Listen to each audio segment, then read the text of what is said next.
nos lecteurs. Dans ce rendez-vous habituel désormais qui est une télévision libre en accès direct sur notre site, sur YouTube, sur Facebook, ce soir nous allons nous parler d'un mot, d'un simple mot, le mot solidarité. Les enseignants, les élèves, les parents d'élèves le connaissent.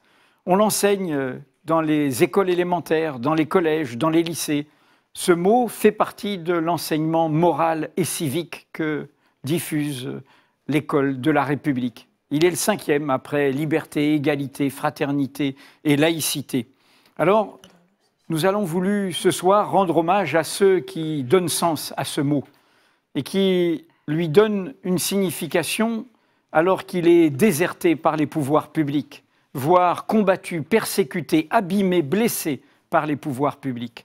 Ce soir, hommage à la France des solidarités, à la France qui ne détourne pas la tête, qui ne tourne pas le dos, qui ne ferme pas les yeux face à ceux qui frappent à notre porte, face aux migrants, aux réfugiés, aux exilés, à cette humanité en marche et qui a bien le droit de vouloir une vie plus digne, une vie plus sûre, une vie plus protégée.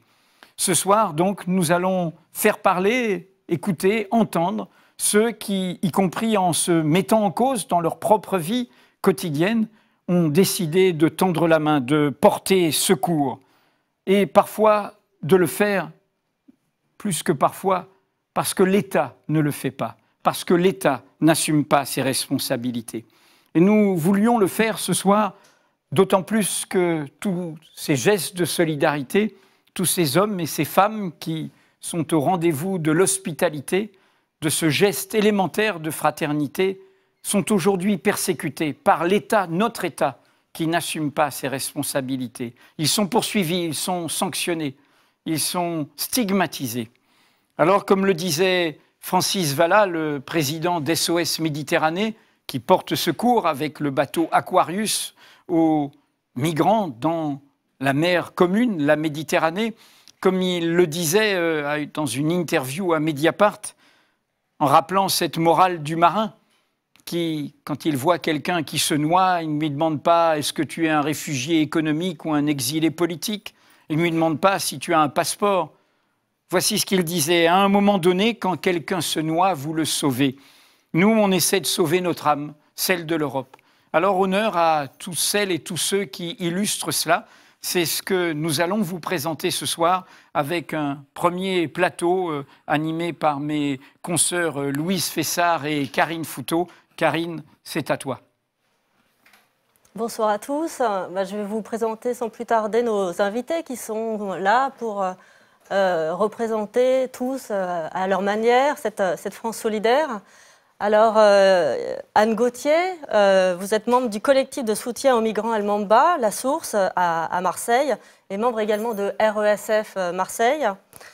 Agathe Nadimi, vous êtes très investie sur la cause des mineurs isolés à Paris. Stéphane Brock, vous êtes un marin sauveteur qui avait effectué plusieurs missions à bord de l'Aquarius. Donc ce navire affrété en mer Méditerranée par SOS Méditerranée, Nansuel. Vous êtes bénévole à Terre d'Errance, donc vous allez nous parler de ce qui se passe un peu dans le nord de la France. Et Judith Aquien, vous êtes présidente de l'école diplômante TOT, fondatrice de l'école diplômante TOT. Et on attend Issouf, donc qui est un réfugié statutaire, qui va nous rejoindre d'ici quelques instants et qui a été diplômé de votre école. Agathe, peut-être pour commencer, vous êtes quelqu'un qui, depuis 1 an et demi, se rend presque quotidiennement au chevet, aux abords en fait de ce lieu qui est censé accueillir les mineurs isolés à Paris, qui s'appelle le Demi, géré par la Croix-Rouge. Gestion confiée à la Croix-Rouge par la mairie de Paris. Et donc vous vous rendez là, aux abords de ce lieu, et vous récupérez tous les jours, presque plusieurs fois par semaine en tout cas, certains de ces jeunes qui ont été rejetés, et vous leur proposez des repas, vous leur proposez des chaussures, vous leur proposez des téléphones portables, des recharges, des cartes SIM, autant de choses qui sont indispensables pour eux. Et si c'est possible, avec votre réseau d'hébergeurs solidaires, vous essayez de leur trouver un logement quand l'État n'a pas été capable, alors que c'est sa mission, notamment pour les jeunes, pour les mineurs, de leur trouver une solution. Il faut signaler qu'en ce moment, à Paris, au cours du mois de septembre, c'est à peu près 200 jeunes qui se sont retrouvés sans toit, donc qui ont dormi dans les rues de la capitale et qui donc vous rejoignent pour ces repas dans le quartier de Belleville, au métro Couronne. C'est des jeunes qui viennent de Côte d'Ivoire, de Guinée, d'Afghanistan, d'Érythrée. Vous êtes professeur à la fac et aussi en école de commerce, en technique commerciale. Quel a été le déclencheur pour vous de votre mobilisation, de votre action? Qu'est-ce qui s'est passé? C'était il y a 1 an et demi. Qu'est-ce qui s'est passé? Il s'est passé que j'ai vu une photo circuler sur Facebook des migrants sous le métro Stalingrad, voilà, et que j'ai pas trop réfléchi. J'ai été à leur rencontre et que progressivement j'ai halluciné sur le nombre en fait de mineurs isolés étrangers qui se trouvaient sur ces campements et qu'il fallait les accompagner du coup auprès du dispositif censé du coup les évaluer, les mettre à l'abri et que j'estimais pouvoir s'occuper d'eux.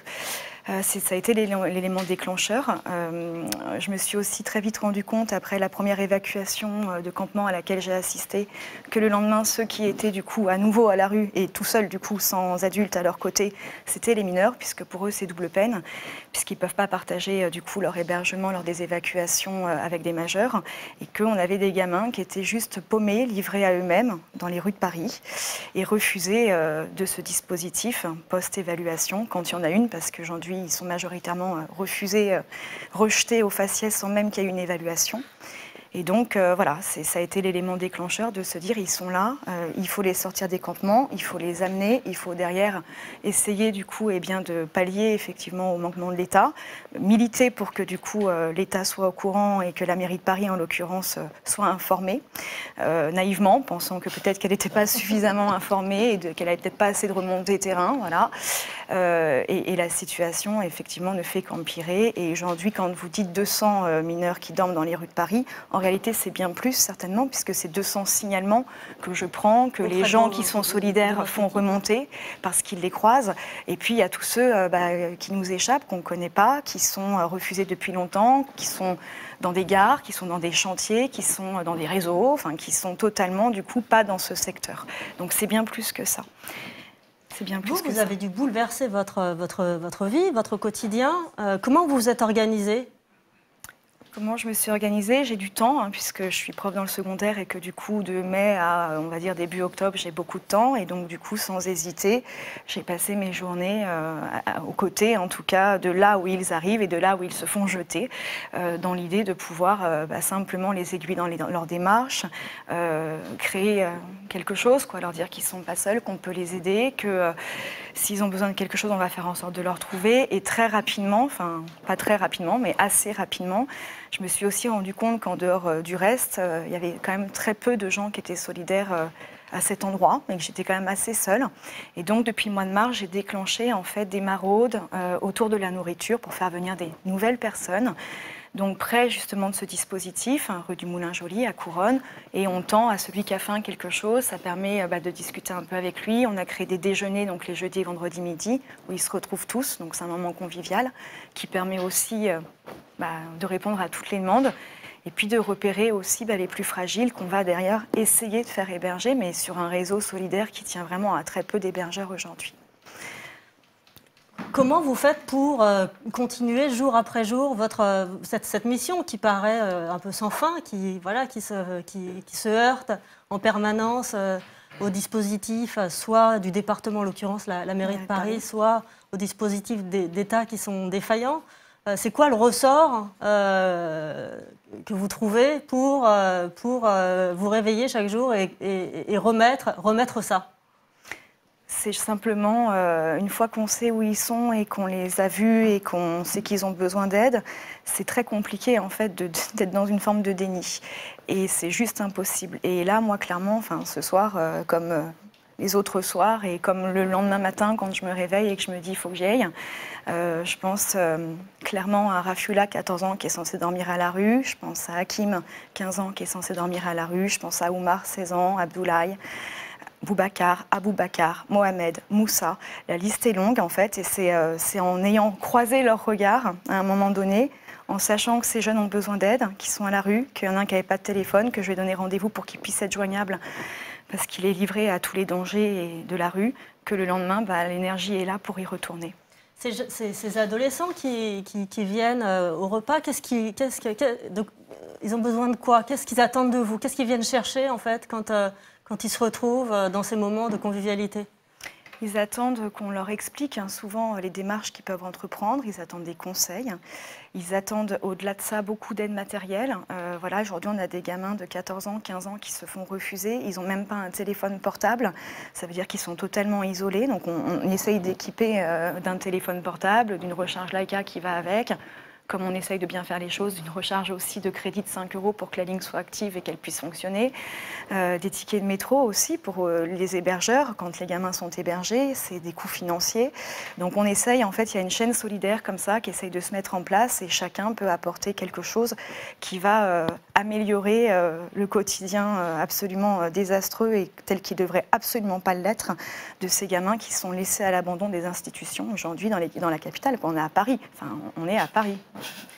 Qu'est-ce qui se passe pour eux? Enfin, sur combien de temps vous les suivez et qu'est-ce qui se passe pour eux une fois qu'ils peuvent avoir une ordonnance de placement par un juge des enfants? Alors c'est très long, donc vous gardez contact avec eux? Oui, bien sûr, parce que du coup, en fait, quand on commence à faire héberger un jeune, on le suit aussi, on a envie de savoir ce qui se passe pour lui, et puis on a envie de lui tenir la main le jour de l'audience, ou en tout cas de l'encourager, le jour où il voit enfin le juge.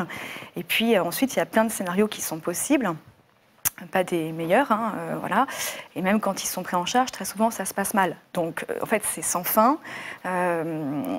Et pour répondre à la question, ça peut durer comme ça pendant des mois et des mois et des mois. J'ai plein d'exemples de jeunes qui ont fait un recours donc, pour voir le juge des enfants, qui ont une ordonnance de placement, qui sont balancés ensuite n'importe où sur la clé de répartition, on envoie les jeunes sur différents départements, et où ça se passe mal, où ils sont à nouveau réévalués. Donc le gamin, il a été reconnu mineur à Paris, il arrive à Poissy, c'est 20 minutes de TER qui coûtent cher, il a 18 ans en arrivant à Poissy, donc remis dehors, Ali, 15 ans. Voilà. Donc on ne va pas le laisser à la rue, on va refaire un recours, on va aller jusqu'au bout, on va le faire héberger, on va l'aider, quoi. Parce que qu'est-ce qu'il fait s'il n'y a personne pour l'aider, je ne sais pas. Et donc, ça peut durer comme ça des mois. Et une fois qu'ils arrivent dans d'autres départements, donc soit ils sont réévalués, ça peut à nouveau être un drame, et le gamin peut revenir dans les rues de Paris chercher du coup de l'aide, parce qu'il ne comprend pas ce qui lui arrive, et il a raison. Et également des appels à l'aide de mômes qui sont livrés à eux-mêmes dans des hôtels aux quatre coins de la France, voilà, ou dans des appartes partagés, où il y a un référent de l'aide sociale à l'enfance qui passe de temps en temps, ou dans des familles d'accueil qui sont absolument terribles et pas du tout en fait prêtes et en tout cas bienveillantes par rapport aux exilés, tout court, j'allais dire, voilà, et c'est catastrophique. Moi, j'ai l'exemple d'un gamin qui a eu un jugement, c'est même pas un placement provisoire, c'est un jugement jusqu'à ses 18 ans, qui a été transféré dans une famille d'accueil, du coup, quelque part en Normandie, voilà, et la famille d'accueil tient des propos qui sont absolument inacceptables. Enfin, voilà, c'est raciste, c'est des gens qui ne sont pas prêts à accueillir ces jeunes et qui disent, de toute façon, à 16 ans, l'école est plus obligatoire, donc on ne va pas trop se casser. Il est dans sa chambre, c'est déjà pas mal. On ne voulait pas de ce style de gamin, maintenant il est là. Donc il y a aussi derrière des dysfonctionnements. Et donc ces jeunes, même une fois qu'ils sont censés être pris en charge et placés, ils tirent des sonnettes d'alarme et donc on essaye de les aider. Stéphane Brock, vous êtes marin sauveteur, donc vous avez effectué plusieurs missions à bord de l'Aquarius. La dernière fois, c'était cet été. Oui. Est-ce que vous pourriez nous raconter un sauvetage qui vous a particulièrement marqué? Parce qu'on ne sait pas forcément, nous, quand on est à terre, ce qui se passe, comment ça se passe. Voilà. Quelle est votre expérience d'un moment fort comme celui-là? Alors, des moments forts, on en a beaucoup. Tous les sauvetages ont des particularités, et c'est vrai que certains sont plus marquants que d'autres. Alors je vais en citer plusieurs, je ne vais pas en raconter un. Je vais en raconter un dans le détail. Je vais citer déjà celui du 3 octobre de l'année dernière. C'était un de mes premiers sauvetages, et on a rencontré un navire en bois d'une 20aine de mètres, avec à son bord 722 personnes. Et c'était un de mes premiers sauvetages, et c'était une grosse claque pour beaucoup de monde à bord, et moi en particulier également. Ensuite, donc en novembre, on a eu un autre sauvetage qui s'est pas très bien passé, entre guillemets. C'est-à-dire qu'on a eu beaucoup de monde à l'eau et on s'est organisé avec les équipes de SOS pour faire en sorte que quand on a des gens à l'eau, eh ben, ils ne coulent pas. Et du coup, la façon qu'on a de s'organiser avec les équipes a fait qu'il n'y a personne qui s'est noyé. Donc on a eu, par contre, il y avait des décès à l'intérieur de l'embarcation à la fin du sauvetage. Peut-être dû au sauvetage, on ne saura jamais, mais en tout cas, c'était trop tard pour ces personnes-là. Et du coup, ça, c'est quelque chose qui a marqué les équipes aussi, parce qu'on est dans une activité où on apprend par l'expérience. Du coup, on s'est rendu compte des besoins supplémentaires qu'on avait. Et du coup, on est toujours dans un processus d'amélioration des sauvetages, parce que chaque vie pour un sauveteur compte. Et il y a eu des sauvetages où on a dû faire des massages cardiaques et des bouches à bouche. Du coup, là, ça marque également très fortement les équipes. Et je me rappelle également d'un autre sauvetage où là, par un concours de circonstances, l'Aquarius a laissé notre petite embarcation de sauvetage toute seule. Et l'embarcation de fortune des naufragés elle était en très mauvais état. On a eu un mauvais contact radio, c'est-à-dire que quand il y a trop de monde sur zone, au niveau des canaux VHF, on n'arrive plus trop à s'y retrouver. Et là, c'était une journée où il y avait beaucoup de sauvetage. Et du coup, on s'est retrouvé tout seul à gérer un sauvetage qui ne se passe pas bien. Donc, je salue l'équipe de cette embarcation de sauvetage et je salue aussi les personnes qui étaient à bord du rebord boat, qu'on appelle ça. Donc, c'est les sortes de Zodiac en bâche gonflable qui ne devraient absolument pas prendre la mer. Et du coup, là, tout le monde s'en est sorti, mais c'est joué à pas grand-chose, quoi. Et on a réussi à faire pencher la balance du bon côté, entre guillemets. Il y a un moment donné où on sent que la partie, elle est presque gagnée. Mais on a dû attendre 1h30 après avoir fait en sorte qu'on passe d'une situation complètement instable où on peut se retrouver à être 5 personnes, à regarder 120 personnes mourir, finalement à une scène de liesse quelques heures après à bord de l'Aquarius. Est-ce que vous étiez préparé à ça? C'était quoi votre activité avant? Qu'est-ce que vous faisiez comme activité professionnelle que vous devez sans doute continuer par ailleurs, mais c'est quoi le reste de votre activité? Je suis marin de commerce de formation. J'avais un travail régulier sur l'autre côté du globe en Calédonie. Je me suis renseigné sur les migrations irlandaises à l'époque de la crise de la pomme de terre. Et du coup, ça a tout doucement glissé vers ce qui se passait actuellement. Et en me regardant dans le miroir, c'était une évidence que par rapport à mes compétences, il fallait que je sois sur place à donner la main par rapport à ce que j'ai aussi dans le cœur et dans la tête. Ça a surpris votre entourage, vos amis? C'est quelque chose qui a été discuté quand vous êtes parti? Non, ça n'a pas surpris. Non. Ça faisait partie de... Oui, c'est dans la continuité. Et comment est-ce que vous avez vécu cette polémique qui a eu lieu tout au long de l'année dernière et qui se poursuit dans une certaine mesure, qui accuse les ONG d'encourager les migrants de partir de Libye? Comment vous avez vécu ça, cette polémique qui, j'imagine, vous a atteint directement dans votre rôle, dans votre mission? Oui, alors du coup, on le vit très mal parce que y a toujours des départs, même quand on n'est pas là. Donc les données des différentes organisations qui recoupent les chiffres de la migration le prouvent bien. Entre la fin de Mare Nostrum et le début de l'action des ONG, il y avait autant de départs.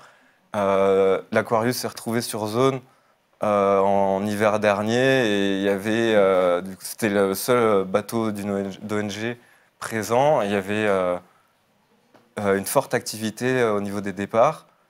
On ne pouvait pas être forcément tout le temps sur place parce qu'il y a des moments où on est sur le chemin retour avec les naufragés, où on a des changements d'équipe et on doit faire des escales.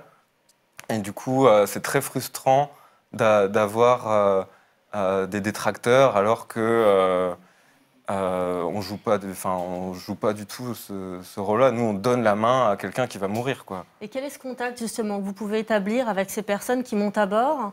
Finalement, ça ne dure pas forcément très longtemps, enfin, le temps de les ramener à terre. Comment vous établissez un contact? Est-ce que c'est possible? Qu'est-ce qui se passe à ce moment-là entre vous et ces personnes que vous sauvez? Alors, du coup, il y a on arrive à créer de l'échange. Quand ces personnes rentrent avec nous en Europe, on arrive à discuter, à connaître mieux les parcours horribles et atroces qu'ils et elles peuvent vivre. Et surtout, c'est on leur donne du temps de repos, de répit, et quelque part le retour à la dignité humaine, quelque chose qui souvent ils n'ont pas connu depuis très longtemps. Donc on les laisse se reposer et reprendre quelque part goût à la vie. Anne Gauthier, on a vu la situation des mineurs à Paris. On peut dire qu'à Marseille, c'est à peu près la même chose, avec des dizaines de mineurs isolés qui arrivent souvent de la frontière italienne et qui dorment dans les rues, au pied des escaliers de la gare Saint-Charles. Le département justement des Bouches-du-Rhône a été condamné à plusieurs reprises parce qu'il ne remplissait pas sa mission de mise à l'abri de ces mineurs isolés. À l'été 2015, en fait, il y a un collectif dont vous faites partie, El Mambal, qui s'est créé à Marseille et qui a qui a ouvert un lieu, un garage désaffecté, avec à la fois comme volonté de subvenir à l'urgence, c'est-à-dire d'héberger des gens qui étaient des mineurs qui étaient à la rue, et puis aussi d'en faire un lieu où on s'organise et d'avoir une démarche qui n'est pas seulement une démarche d'aide, mais aussi une démarche d'inclure les personnes que vous aidez, les migrants, dans votre lutte. Est-ce que vous pouvez nous en dire un peu plus justement sur cette démarche, sur ce qui est à l'origine de la création de ce collectif? Pourquoi vous avez ressenti le besoin de créer ce collectif? Alors, la situation est exactement la même à Marseille et partout ailleurs. On a même les mêmes prénoms aussi que ce qu'a cité Agathe. Donc, c'est effectivement strictement la même situation, avec un conseil départemental qui a été condamné, mais que ça ne fait pas beaucoup bouger, qui dit clairement que tout va bien et que les jeunes sont hébergés, alors que non, on les voit et on les accueille et on les héberge. Alors, pourquoi le Mamba s'est créé? Parce que, comme disait Agathe aussi, parce que c'est pas possible de voir des gens dehors, qu'ils soient jeunes ou moins jeunes. Les mineurs, ils sont censés être pris en charge par le conseil départemental, c'est juste la loi. La loi n'est pas respectée, ni à Marseille, ni à Paris, ni ailleurs. Et nous, on n'est pas seulement là pour se substituer, on n'a pas envie de se substituer aux institutions. Par contre, on est là pour à la fois venir en aide, héberger, etc., mais aussi dénoncer ce pourquoi on est contraint de le faire. C'est-à-dire que si on héberge, c'est parce que le conseil départemental ne le fait pas pour les mineurs. Et que le conseil départemental, comme tous les autres conseils départementaux, invoque le manque de moyens. Curieusement, quand un SDF prend les transports en commun sans payer parce qu'il a besoin d'aller se faire soigner à l'hôpital et qu'il est contrôlé, il est sanctionné. Il a une amende parce qu'il n'a pas respecté la loi. Par contre, quand c'est l'État et les institutions de l'État qui invoquent le manque de moyens pour ne pas respecter la loi, là, tout d'un coup, ça devient un argument valable. Et ça, c'est pas possible.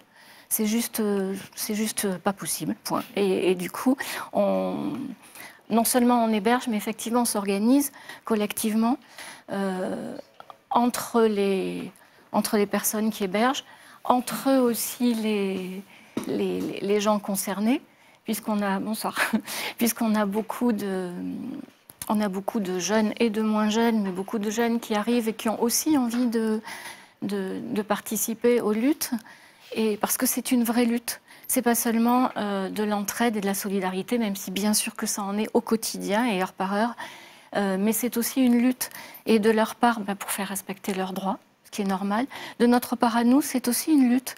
C'est une lutte parce qu'on croit à certaines choses, comme par exemple la liberté de circulation. On comprend mal pourquoi Les frontières, non, elles ne sont pas fermées, pas pour tout le monde en tout cas, hein. Que ça soit à Vintimille, que ça soit à Briançon, où la situation est catastrophique aussi, moi je peux passer. Alors pourquoi certains d'entre nous peuvent passer et d'autres non? Rien que ça, c'est pas possible. C'est-à-dire que, est-ce que c'est parce qu'on est blanc ou est-ce qu'on a des sous? En tout cas, ceux qui sont un peu moins blancs que nous ou ceux qui n'ont pas de sous ne peuvent pas passer. Et donc, cette politique-là, elle est pas acceptable parce que, clairement, c'est du racisme. Pourquoi moi, je peux passer 20 fois la frontière à Vintimille? On ne m'arrêtera pas, on ne me contrôlera pas. Et si c'est quelqu'un d'autre un petit peu moins clair que moi, il se fera contrôler. Ça s'appelle du racisme, ni plus ni moins. Et ça, c'est pas possible de l'accepter parce que le racisme, je crois, est interdit par la loi aussi. Et puis, c'est aussi une chasse et une guerre à la frontière. On le sait pour la Roya, on le sait un petit peu moins pour Briançon, mais au-dessus de Briançon, il y a un col, le col de l'Échelle, avec des blessés cet été.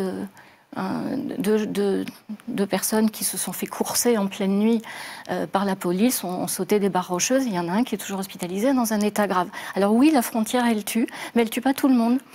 Et ça ne nous paraît pas acceptable.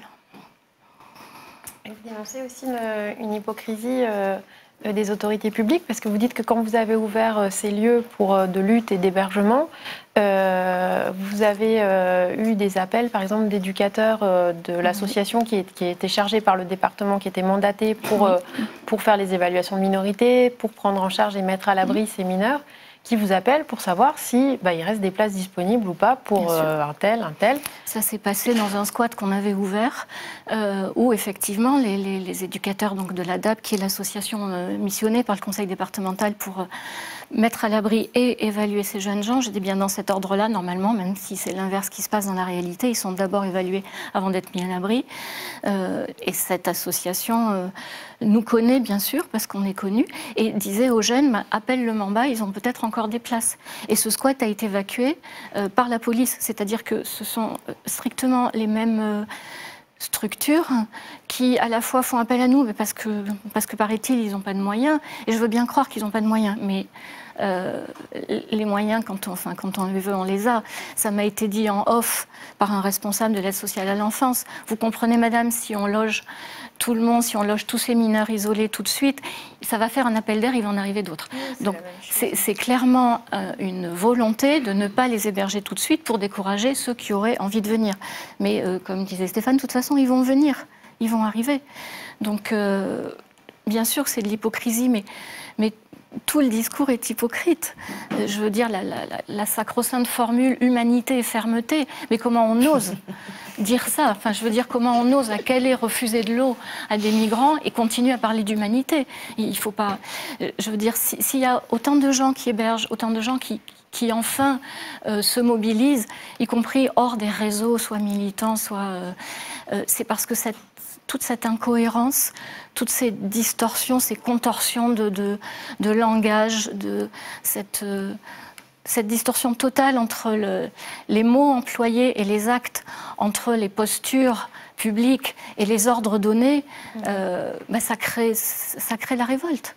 Et la révolte, ça met en mouvement. Et ça, vous le sentez aussi parmi les habitants? C'est-à-dire que quand vous cherchez des hébergeurs, que ce soit, vous trouvez facilement, vous tombez sur des gens qui parfois peut-être hébergent des étrangers, des mineurs. Oui.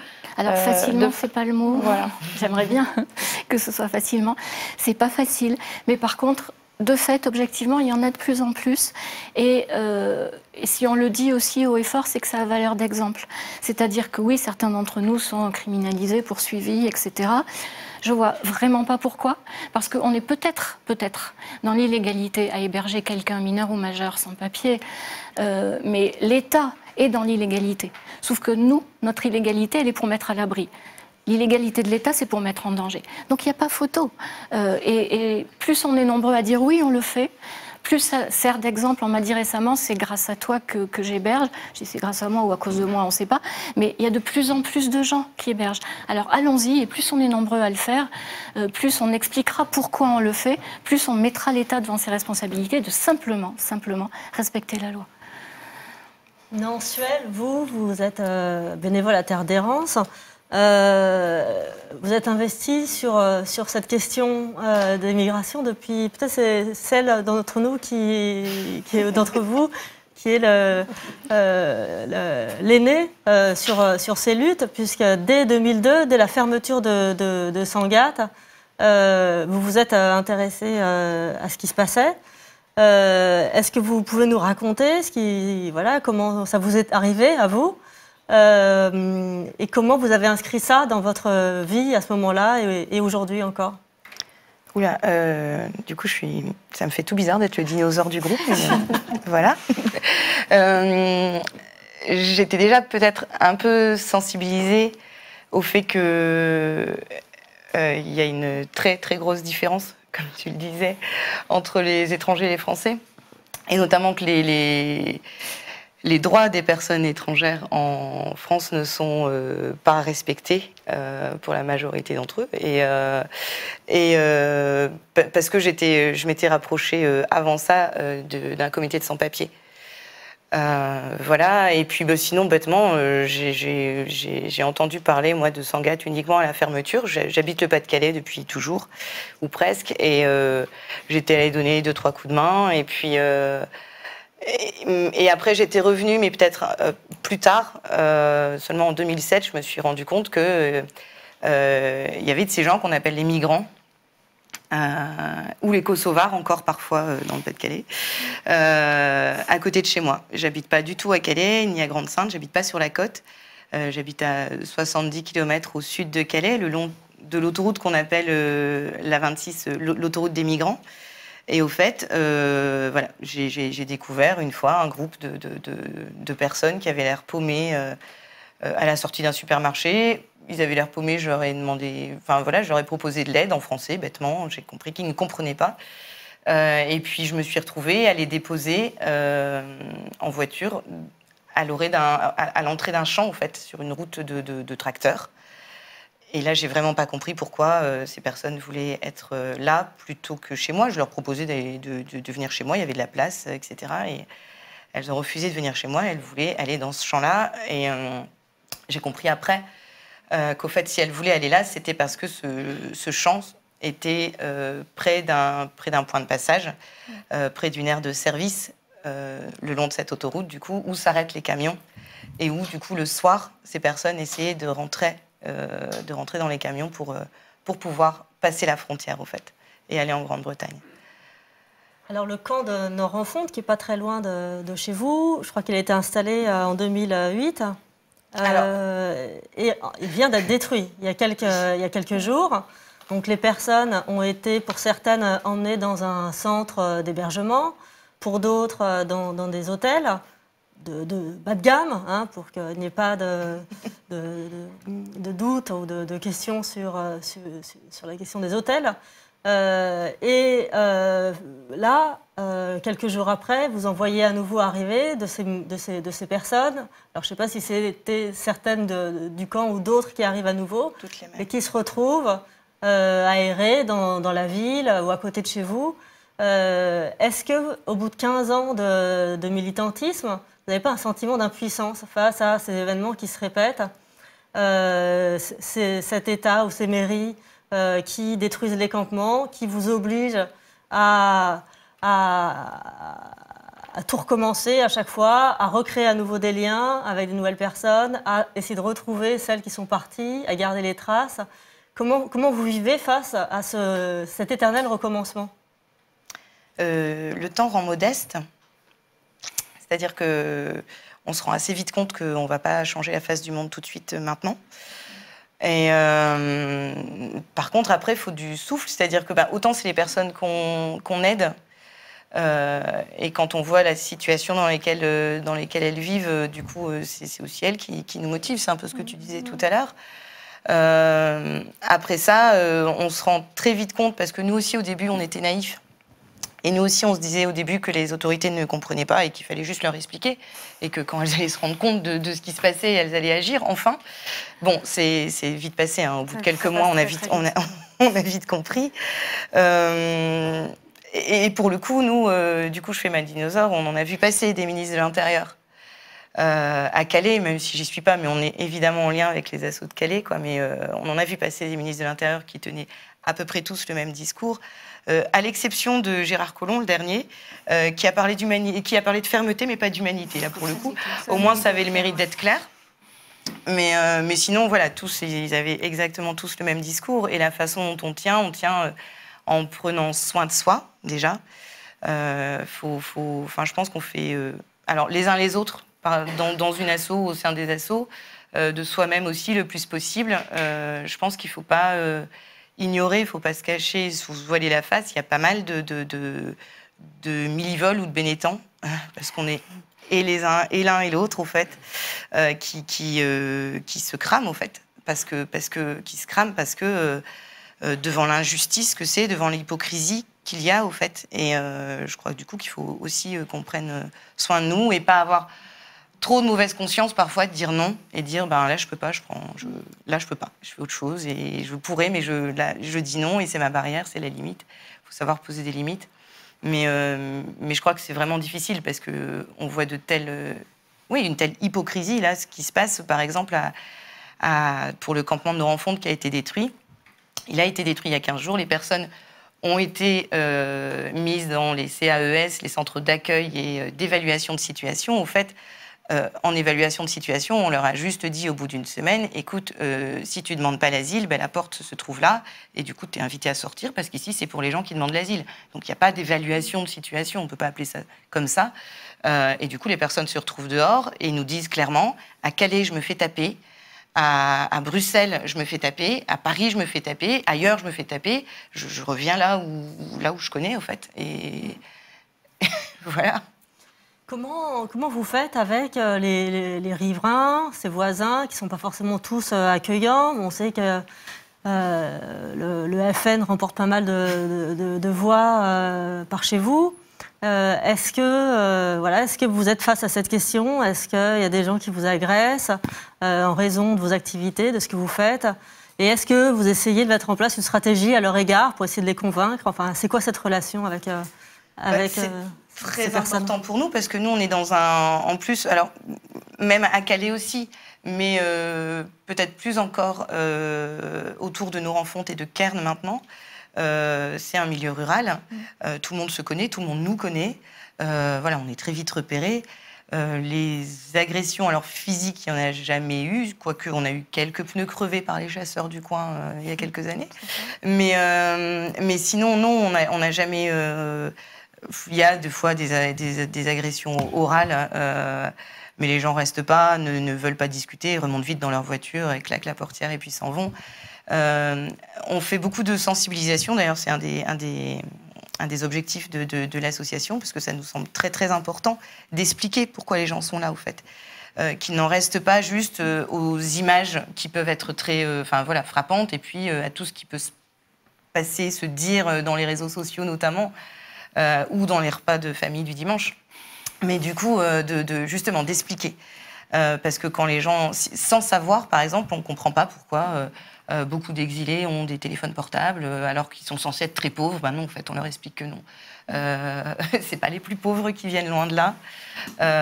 Et puis que voilà, le téléphone portable, c'est quelque chose de très important, etc. Donc on fait beaucoup de sensibilisation et on essaie le plus possible de répondre aux questions des gens comme les gens se les posent, au fait.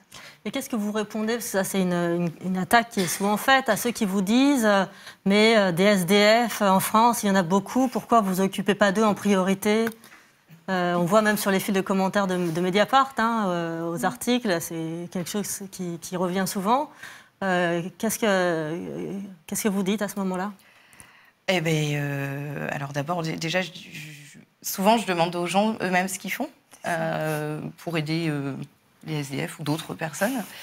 Et puis, au fait, là, pour le coup, on est très aidé par une sociologue qui s'appelle Mathilde Pett, qui a étudié un peu, qui a étudié notre association et qui s'est rendu compte, par des questionnaires, par des entretiens, qu'au fait, la majorité des membres de Terre d'Errance, comme la majorité des membres de toutes les assures du coup d'aide, faisait partie de plusieurs associations, faisait partie du Secours populaire, des Restos du Cœur, du Secours catholique aussi, etc. Et était investi physiquement, matériellement dans pas mal d'autres aides au fait. Donc du coup, là pour le coup, c'est ça qu'on répond, parce qu'on a des données chiffrées en plus enfin voilà, on a du matériel à donner là-dessus pour le prouver, quoi. Et puis effectivement, enfin, nous, on est encore une fois là pour le coup dans un milieu rural. On aide les gens là où ils sont. La pauvreté existe. Elle existe aussi derrière les murs, au fait, à l'intérieur des maisons. Sauf qu'elle n'est pas visible. Elle est beaucoup moins visible. Et du coup, voilà, les exilés pour le coup sont beaucoup plus visibles que d'autres. Mais on aide d'autres, on aide les autres aussi. Et pour le coup, voilà, là, la réponse, elle est toute là. Judith Aquien, donc vous êtes fondatrice de l'école diplômante TOT. Donc on a vu sur ce plateau beaucoup de gens qui décident de faire quelque chose, se disent bon voilà, il faut parer au plus pressé, c'est la survie, c'est donner des repas, des chaussures. Et vous vous êtes dit bah voilà, apprendre la langue, chercher, continuer sa formation si on en a une avant, ou se former, c'est aussi important.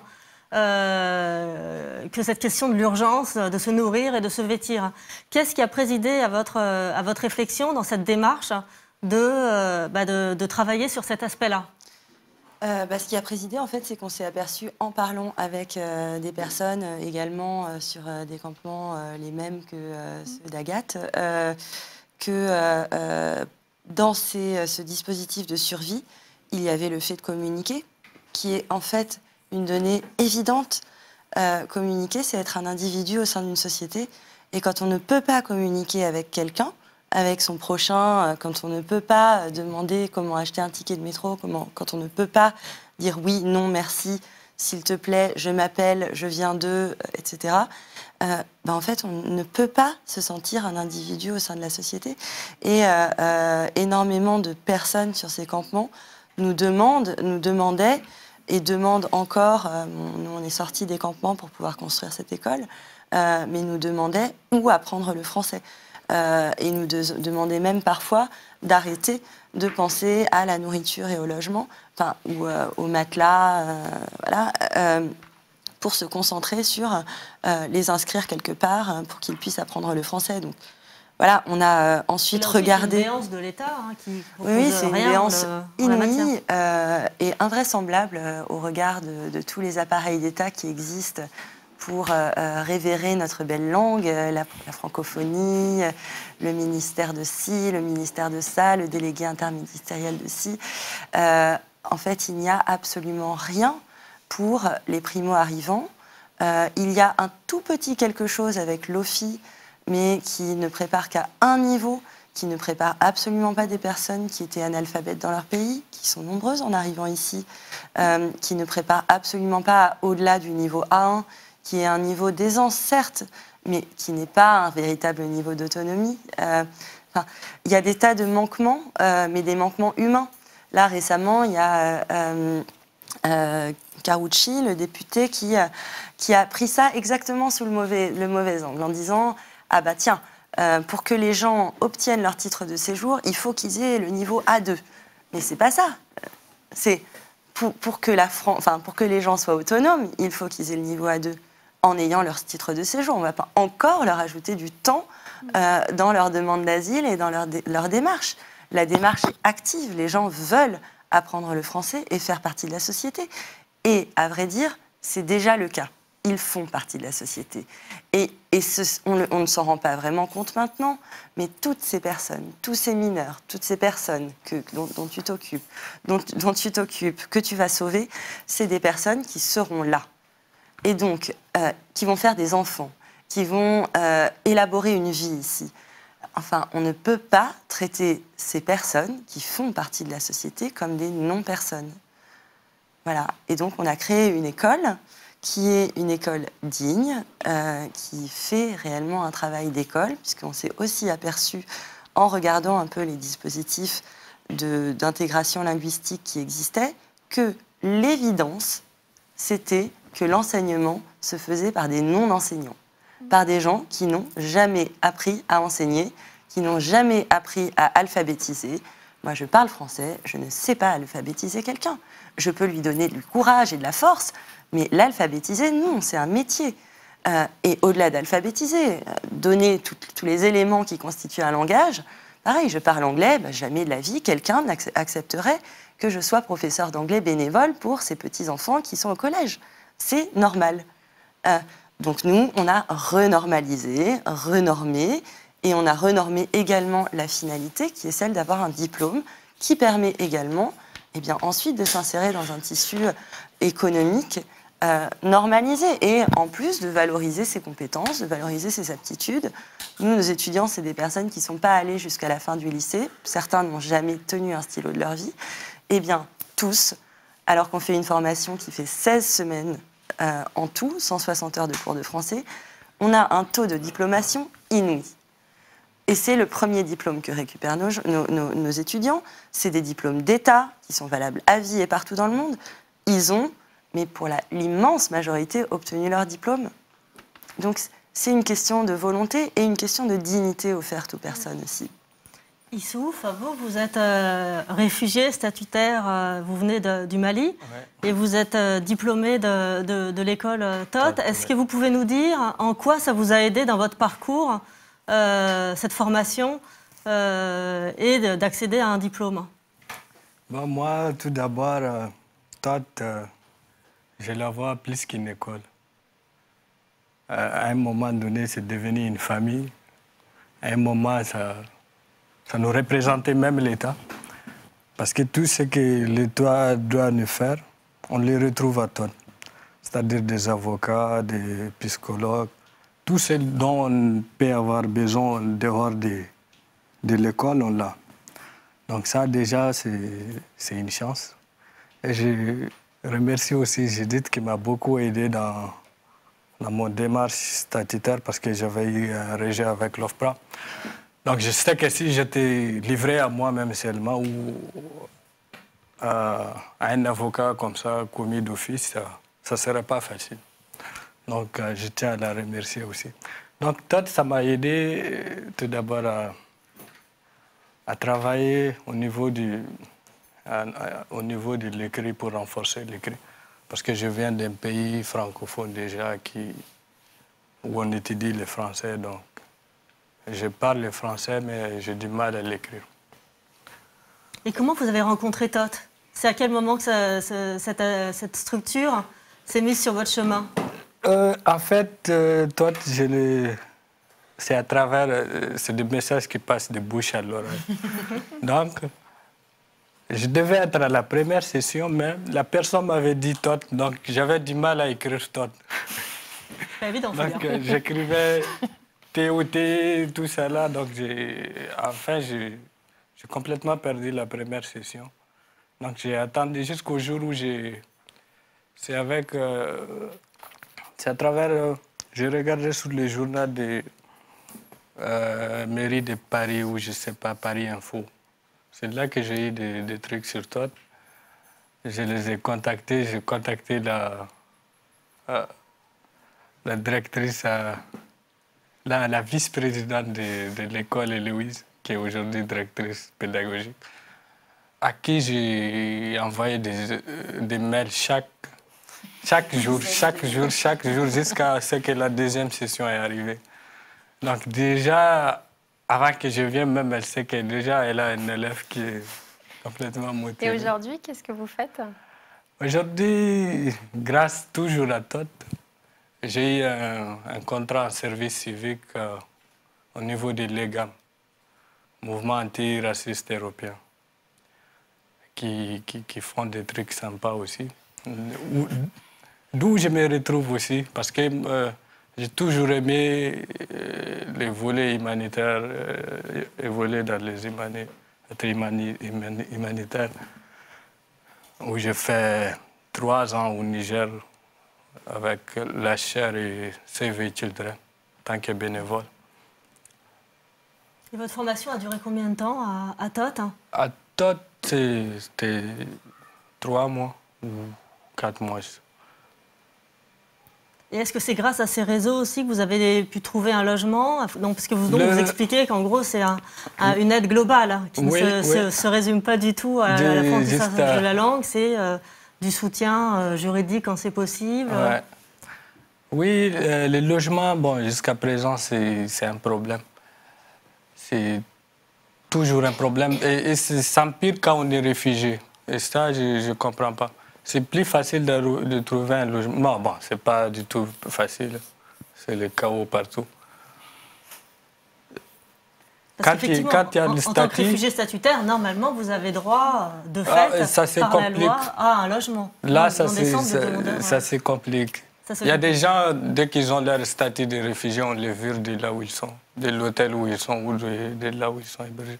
Et ça, je trouve que ça n'a pas de sens. C'est ramener la personne au point de départ. Oui, par rapport à ma formation, ça, je l'ai eu grâce à Contact de Judith. Et je ne la fais pas des zoologes, mais c'est quelqu'un qui s'est toujours battu pour la cause des réfugiés. Elle m'a une fois dit même, il ne faut pas dire aider, mais agir. Donc je suis d'accord avec elle aussi sur ces points. Et je remercie aussi la société civile française qui fait le travail à la place de l'État, parce qu'il faut le dire. C'était la question que j'allais vous poser. Ouais. Est-ce que vous êtes senti accueilli en France et en vous demandant de faire la distinction entre l'État et la société? Je me suis senti accueilli par la société civile plus que l'État. L'État, c'est vrai, l'État m'avait donné le statut, ou mon droit m'avait donné le statut de demande d'asile. C'est fini. C'était... vous vous débrouillez. Galère là-bas, fais ta vie. Mais avec la société civile, tu as des sorties, tu as des activités, ça te fait sortir hors de ton cadre de réfugié ou de demandeur d'asile. Mais en tant qu'être humain, en tant que quelqu'un, en tant qu'individu comme tous les autres. Mais bon, l'État, c'est juste ton statut et puis ça y est. Et puis si tu n'as pas ton statut, l'État, il s'en fiche plus de toi. Donc c'est ça qui fait la différence entre la société civile et l'État. La société civile, même si tu n'as pas ton statut de réfugié, il reste toujours avec toi, à te soutenir, à t'aider. Mais bon, l'État, c'est comme un contrat. Tu n'as pas ton statut, c'est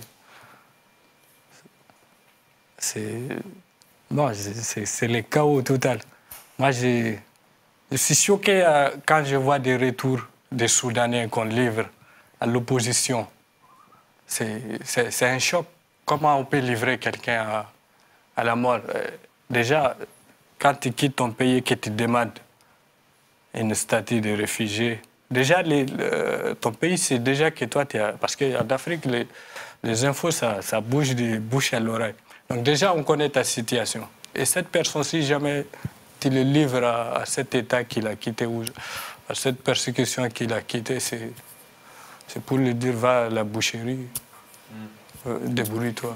On peut citer aussi un rapport qui vient de paraître justement aujourd'hui d'Amnesty International et de la CIMAD qui dénonce les renvois vers l'Afghanistan. Vous parlez du Soudan, mais la France, de plus en plus, renvoie des demandeurs d'asile vers l'Afghanistan. L'Afghanistan, c'est depuis... Le Soudan, c'était il n'y a même pas une semaine. En Belgique aussi, pareil. Le Soudan envoie des enquêteurs pour recenser. C'est de n'importe quoi. Comment on peut livrer des gens à des dictateurs comme ça? On ne peut pas dire qu'on est humain en faisant Moi, je trouve que c'est la politique qui... C'est les politiciens bons. D'autres qui empirent cette situation. La crise dans laquelle on est, nous tous, où on se retrouve, être demandeur d'asile ou se réfugier n'est pas un choix. On ne l'a pas choisi. On préfère rester chez nous, dans notre indépendance, dans notre pauvreté, dans notre misère, que de venir galérer à la chapelle ou... C'est pas... Du moment où la personne va traverser la mer, la Méditerranée, il a fait face à la mort. Et cette personne, il arrive, Il avait choisi entre sa vie et venir en France. Il arrive en France et que tu le fais retourner à... Déjà, faire retourner quelqu'un normal, même s'il n'a pas de demande d'asile, de dire si tu le fais retourner dans son pays, même face à la société, il ne peut pas vivre. On le voit comme un échec. Tu marches, tu sors de la rue, on te regarde, on te pointe du doigt. Et il a échoué. C'est un enfant misérable. La société même te refuse, la société te rejette. Déjà, même si la personne n'a pas de problème, c'est sa dignité. La dignité, c'est une autre persécution. Je préfère que tu me tues que de me violer ma dignité. Parce que si je plie de dignité, qu'est-ce que je fais à la vie? Donc cette personne que tu... J'ai regardé la fois dernière un reportage, un gars qu'on a envoyé. Il ne peut pas. Il n'arrive pas. Il n'arrive pas à vivre, il n'arrive pas à sortir. La société le rejette, tout le monde le rejette. Donc c'est trop compliqué, c'est trop compliqué. Merci beaucoup pour votre témoignage, Issouf, et merci à vous tous. On se retrouve dans quelques instants avec, sur le plateau, Edoui Plenel, Louise Fessard qui accueille Cédric Héroux. Merci.